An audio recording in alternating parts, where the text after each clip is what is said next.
প্রিয় প্রবাসী ভাই ও বোনেরা, আমি পৃথিবীর বিভিন্ন দেশে আমি দেখলাম যে আপনাদের নানা ধরনের সমস্যায় আপনারা জর্জরিত। বিশেষ করে আমরা এই স্কিল্ড মাইগ্রেশন নিয়ে এখন কথা বলছি, যে এই স্কিল্ড মাইগ্রেশন নিয়ে নানা রকম সমস্যা তৈরি হচ্ছে। আপনাদের এই সমস্যার মধ্যে আমি দেখলাম আপনাদের এনআইডি নিয়ে নানা রকম সমস্যা হচ্ছে, আপনাদের পাসপোর্ট নিয়ে নানা রকম সমস্যা হচ্ছে। এছাড়া সরকারি অফিসগুলোতে আপনাদের অনেক ধরনের সমস্যা তৈরি হয়। এমত অবস্থায় এমন একটি সার্ভিসের কথা দীর্ঘদিন ধরেই চিন্তা করছিলাম আমরা, এই প্রতিফলন প্রবাসী সার্ভিস। এই প্রবাসী সার্ভিসের মাধ্যমে আপনারা কি পাবেন, আসলে কি আছে এখানে? এখানে আপনাদেরকে নিয়মিত তথ্য প্রদান করা হবে। সেই তথ্যগুলো কি প্রদান করা হবে? তথ্যগুলো হলো এই যে প্রবাসীরা কোথায় যাবেন, কোন অফিসে যাবেন, কোথায় থেকে তথ্য পাবেন।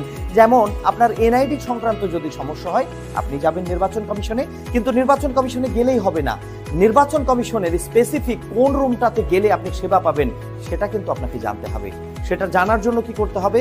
জানার জন্য আপনাকে নির্বাচন কমিশনের ওয়েবসাইটে যাবেন। যাওয়ার পরে প্রবাসী ডেস্ক নামে একটি ডেস্ক আছে, সেখানে একজন ডিরেক্টর এটি পরিচালনা করেন। তার কাছে গেলে আপনার সমাধান কিন্তু খুব সহজে হয়ে যাবে।